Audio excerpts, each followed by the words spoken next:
reiterate what I said after the game Saturday. Disappointed in the outcome. It's a game I thought we could have won.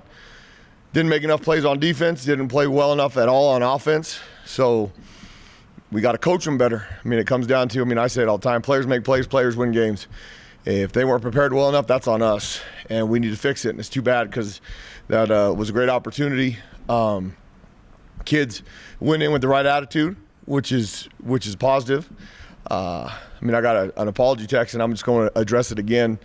I talked to our kids about the power of social media and all those things, and when you are misrepresented, I wanted people to get the right message. I said we've lost some momentum in the community with those losses. There's positive and negatives to that. After the Texas A&M game, we didn't lose very much momentum because people expected us to lose. And our team went in there, I don't think, expecting to win. We expected to beat UTEP. And the people around here expected us to beat UTEP. That's what we want. So there was disappointment all across the board, which I'm glad there's disappointment because it hurt people out there. It hurt our team. That's the most dejected I've seen our team after a football game, which means they're getting the idea that if you put everything into it, you have a better chance to be successful. There were some really, really hurt guys in that locker room. All of them, which is finally the way it should be when you lose a football game for all the work you put in to have an opportunity to play. And my words afterwards were there was a lot of excitement in the community about our football program, and when you lose a game you're expected to win that they expect you to win, there's a lot of disappointment, and so you lose momentum. At no point did I ever say we've lost the community. When you do that, you need to have a new football coach. So I think we've got a lot of things to play for. One, building a program. We're still in the marathon phase of this deal, but we're starting our first conference game this week right here in our stadium. The goal is always to win the 5th conference championship, and we've got enough talent to be competitive. And if we make the right plays and we coach them better, we'll have chances to win these games. So Air Force is a great opponent. If you watch the Air Force-Navy game, they got the better end of them on the score. That was a physical, fun game to watch on tape. The respect that I have for service academies. My father's a Vietnam vet. The price that they pay and the things that they give up for our freedom. Those guys are going to be in the military for way after they're playing football. And the things that they do, I am so grateful for, and I have a great respect for what they do. Coach Calhoun does a great job. He's an alumni of Air Force Academy, coached the Houston Texans. So, he's been all over the place. He's done a great job with that program. He was here when we were here before. They play at a high level. The last 2 games, they've had over 600 and 500 yards of total offense. They're 30th in the country in total defense. We've got a young man named David Cormier from Volcano Vista High School who's on their football team. So they're coming back here. We've got a great Air Force presence here in the city of Albuquerque, so they'll have a great contingency here. I hope we fill it up with our contingency, and it's a great crowd. It's a 4:30 afternoon start, so the best thing is it's another opportunity to go play football and get better and have fun. And I can't wait till Saturday. We got to practice and do all those things, so we'll do that and get ready the best we can and throw it out there on Saturday. And it'll be a physical game. It'll be fun, and I hope we have a big crowd. Questions we got? Go ahead, Brandon. Coach, with the just question marks in the receiving corps, who could be back for this game, how important will it be to get the running game going again? Very important. When the running game works, Terry's able to throw the ball a lot better. Those guys get open easier. That starts with him too. He's got to be more aggressive running the football. When he has opportunities to get yards, he's got to get yards. Before we got stopped on the 4th down, the 3rd down play on tape before that, he's got a lot of room. He could have made a lot of positive yards. So he saw that on tape and recognized it and is disappointed that he didn't take the advantage of it like he did later on in the game when he scored his touchdown. I think there's some more plays like that, and that'll help also with the running game because he's a big part of it.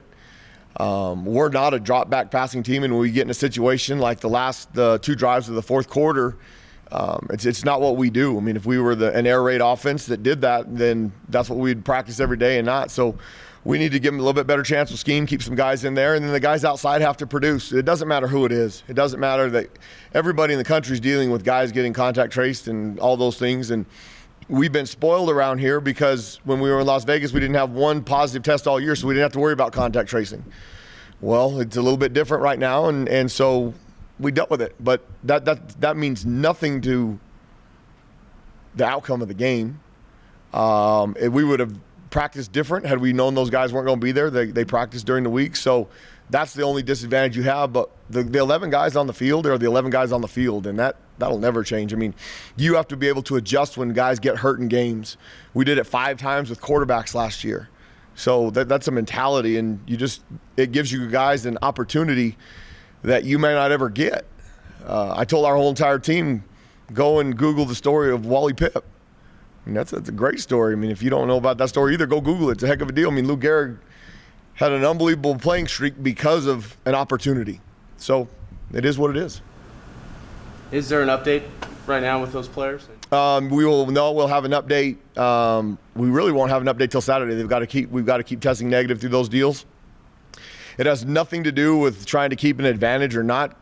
Disadvantage, not saying anything till Saturday morning why would we tell UTEP anyway? But it was trying to figure it out and see who was going to go, who wasn't going to be able to play, and if there was anything through the process that we could do. So we'll have a better idea this weekend on Saturday of what's going to happen. And they've got guys that they're dealing with too, so I'm not like I'm trying to hide it from Coach Calhoun and those guys. I mean, we're trying to figure it out ourselves. So you said this was the most disappointing you've seen your team. How has the response been this week? Sunday was good. It's an interesting deal when you're trying to read. Do they look upset because you want them to be upset? Do they look upset because they're hurt? How long do you stay hurt? I mean, I think they're all trying to figure that out. I mean, a lot of times they don't want to disappoint me with their actions, so their disappointment might last longer because they want me to think that they're really disappointed. Well, you know what? I mean, on the bus ride home, there wasn't a peep on our bus. That means they were sitting back there really hurt and disappointed. And they knew that I would get upset if there was noise because that means it doesn't matter to them. Last year when we lost to San Jose State, there wasn't an attitude in the locker room of much. I don't want to say they didn't care, but it didn't hurt. I mean, it was 21-21 in the fourth quarter of the conference champion. We lose 38-21, and they weren't upset. They weren't hurt. They were hurt on Saturday night. Sunday, they came over here, they're quiet, and then during the team meeting, I mean, it's time to move on. The great thing about football is you get a week to prepare for another opportunity, and the opportunity is on Saturday. So I think they're the ones that are really invested. It hurt deep in their gut. And then they show up Sunday to work. They go through the weight room. They go through treatment. They run and do all those things, and then you put it behind you. If you sulk, nobody feels sorry for you. So if you sulk on it, it's just you got to get over it and get ready to play the next one. So I think they're learning how to do all that too. And the ones that are worried about my feelings towards them, they'll figure it out sooner or later. I mean, I don't feel sorry for them. Play better. Go ahead, Henry. Coach, this is not too private. What motivational words did you express to your logo? After the game? Told them that it should really, really hurt, because when you put everything on the line and you throw everything out there and you leave everything on the grass and you come up short, when you hurt yourselves, when you have 3 penalties because the center doesn't snap the ball on time, when you make a big play on offense and you don't line up the right way, when you have an opportunity at a pick six to win the ball game and you drop it, it should hurt. It should hurt, and then you don't forget those things so that the next time it doesn't happen, you make that play. Those plays by Dante and Jarek, those are really good plays. They break on the ball, they knock it down. I don't want to be really good. I want to be great. So catch the dang ball and go score. If either one of those guys score, we win the ball game. So don't let that – you got to move on from it, but don't forget the moment. Next time you have a chance to change the game, change the game. You got to believe in it. You got to believe you're going to make the play and change the game. Since then, have they responded? Yeah, I mean, the energy was great today. I thought the practice was really good. It was physical. Because of the style of play we're going to see on Saturday, it needed to be physical. We went full pads for the first time since fall camp because they do some things on both sides of the ball that we needed to practice a little bit more aggressively. So the energy was good. There was no pouting and there was no dismay because we were going full pads. So that's a positive sign. Go ahead, Steve. My apologies for misquoting on Twitter. No, I appreciate that. I mean, I got your text. I appreciate it. And the reason that I brought it up is because people will read that and may not hear other comments or may not hear. I mean, I appreciate you deleting it, but I don't want people to think that I don't believe in them because they believe in us. So I just wanted to address it, but that's okay. It's good. We all learn. I mean, you press send, you don't own it anymore. Somebody else can screenshot it and do whatever. But thank you. The 6 players are out. How are they emotionally, how they're dealing with it. Manny's a senior his last year. So. Disappointed. I mean, it's an unfortunate circumstance because of what we're dealing with, but I don't see this thing leaving anytime soon until we get more research and all those things. So it's really too bad. I'm very disappointed. I mean, he's a super senior and he missed an opportunity. And I thought Chad Alexander did an outstanding job fielding punts. I mean, there was probably 3 or 4 of those punts that had we done it like we did in the first week when Manny was in there, they might be on the 2-yard line. Instead, we start on the 20. So, I mean, I'm sure Manny's really disappointed in multiple facets of it. But he's doing good, so we'll have him back soon, hope. Any other questions? Go ahead, Brandon. Last time you played Air Force was kind of the peak of the struggles of the kicking game last year. How much stability is in the kicking game right now? I think Andrew's got a lot of confidence. I thought Aaron Rodriguez punted the ball a lot better on Saturday. We covered the ball a lot better on Saturday because of the hang time he was given. We had a net average of 50 yards on punt, which is unbelievable. I mean, if you can average a net yard of 50 punts, you're going to be really good. You change the field position dramatically. Now, we got helped out by Garrett letting a couple of those balls bounce, and we gained some very positive yards by that, and that's how important that position is. Last year, in the first half, we got out-physicaled on defense, and they scored 3 touchdowns. It was 21-0. And then we gave ourselves an opportunity in the second half with all the turnovers, but we never capitalized on offense. So they've been reminded of that. Now, reminding of things and them not coming out and performing is going to get really old to me and to everybody around here. So we've got to get better. We've got to coach them better so that if we have opportunities like that, when we get opportunities like that, we got to capitalize on them. There's a lot of things that you can learn from that game from last year. I mean, it was a 28-0. I've never been involved in a 28-0 game that was as close as it was because we had opportunities in the second half 5 times inside the 50-yard line and came away with no points. That's coaching. Okay, you don't have that many opportunities and you're not successful, so we have to do a better job. Go ahead, Jared, and then Roger. Just talk a little bit more about the matchup. Obviously, you're going to have to try to stop that run game, averaging over 350 yards a game. Just talk about that. Number 1 rushing offense in the country against Utah State in a loss, 49-45. They had 620-some yards of total offense. Last week against FAU, 516, and they're the number 1 rushing offense in the country. Quarterback does a great job of delivering the ball. Now, he does make some mistakes. He played well against us last year. I think their fullback is their best player. Physical. I mean, they play the game. I love the way football is played in a very aggressive, mean manner. He plays it the right way. Mike Davis is as fast as they come, the number 0, one of their slots. And then, I mean, David Cormier's got great hands. He can get open. He's a big receiver. They have a tight end that does a really good job. I mean, they're really hard to defend, and they believe in what they're doing. They're not changing because of what we do on defense. And there's been years that we've had success, and there's been years like last year where we couldn't stop the fullback in the first half. If you let the fullback get started, you're in trouble. If he keeps banging his head on the goalpost, they can score 60 points quickly. So we've got a great challenge of being physical and not letting him get started, and then try and get the quarterback to make mistakes.